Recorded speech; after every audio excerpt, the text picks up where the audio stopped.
So in this series, we are talking about perceived reality versus reality. Now, there's a big difference, but sometimes our mind doesn't understand that. As you see this picture right here, so this is a scary movie, right? But it's more so, satire, it's more so comedy, right? But did you know that most actors say that they forget that they're in a scary movie? Now, understand this. They know it's a fake killer. They know it's a fake knife. It's a fake gun.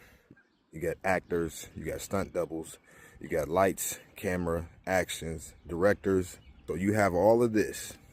Yet, because they do it during like a dark scene, or they have a room, and it makes it seem like as if like they're in a real scary movie, right? Or a horror film, or even reality, right?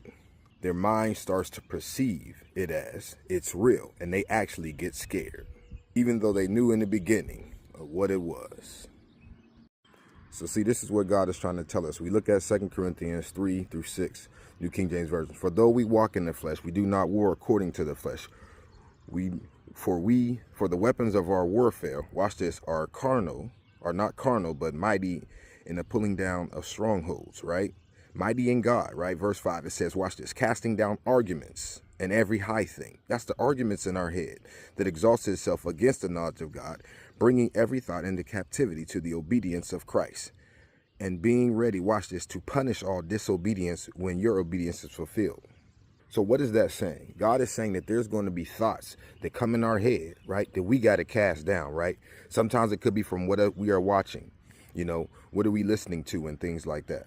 But sometimes we allow our thoughts and minds to race because we don't know how to fight this battle. We don't know how to take our thoughts captive. And God wants to teach us, watch this, how to lean more on his strength and less on our own. Because one of the things that the enemy likes to do, which is the devil, right, and his minions, these demons, right, and unclean spirits, is the opposite of what God told us, right? Proverbs 3:5-6 says, trust in the Lord with all your heart and lean not to your understanding, but in all your ways acknowledge him, and he will direct your path. So what the enemy likes to do is get us to lean on our own understanding.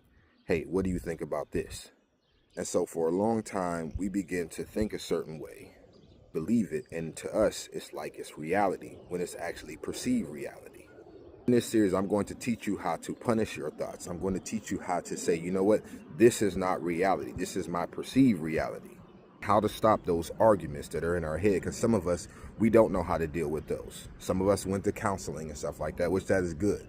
But there's a difference when you go to spiritual counseling. Because one of my favorite scriptures says, John 8:32, it says, you shall know the truth and the truth shall make you free. I'd rather be made free than set free. I'll talk about that in the next segment. As I always say, love y'all. God bless.